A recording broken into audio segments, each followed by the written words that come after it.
Hey guys, so I just wanted to talk about family and communism and Marxism because there's a lot going on right now, and I'm in the midst of creating this new series about the family, and I really want to share some of what I've discovered. So one of the big things that's going on here is there's communist warfare that is just saturating North American culture right now, and one of the main tactics that is used in communist warfare is the destruction of the family unit. One of the ways to do this is to basically make gender dysphoria mainstream and to deconstruct gender on a large cultural scale so that eventually the idea of a mother and a father becomes offensive, it gets deemed offensive and inappropriate, and it all needs to be scrubbed and a brand new culture needs to be created.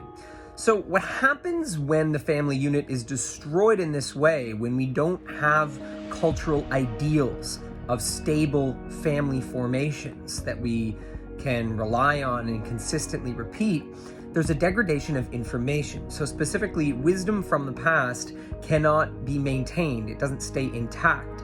And so you end up losing information that comes from, let's say, ancestors. So ancestors are sources of information, and the family unit is a container, okay? The family unit is a container for this wisdom, and if families are not stable, if we don't have cultural ideals that can generate stable families, what happens is that information gets lost. So this connects us to the principle of the seventh generation. And most of us know about this idea, the notion that we should live now for the seventh generation. We should be living now for 7 generations from now. This concept connects us to the future, that the way we're living now is directly impacting children 7 generations from now. But one of the other ways to understand this is that if we don't have a society that has a strong ideal of what a family is, and by creating that ideal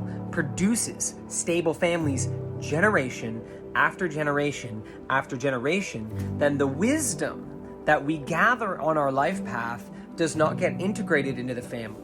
The wisdom that our ancestors gathered on their life paths does not get integrated into the family, and that loss of information occurs in such a way that our children 7 generations from now cannot live within the benefit of the life wisdom we've gathered now.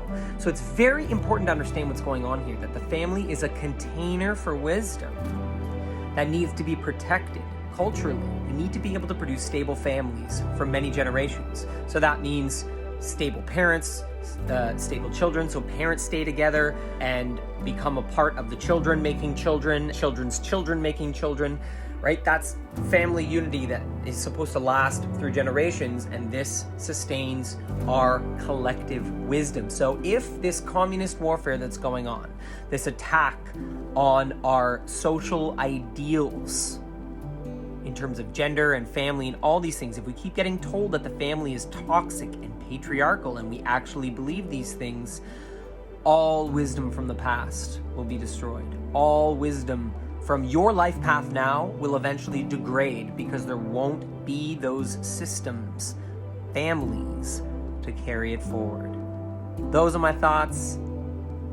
I'm really excited about this new series called Superorganism, where I'm going to be getting really deep into this idea of the family as a superorganism, and it's my response to this insane war on the family. So there you go, guys. I would love to know your thoughts on family stability and on producing culture that generates stable families, and what your insights are on this war and what we can do, how we can make culture that's supportive of families for generations to come. Lots of love, guys. Have a great day.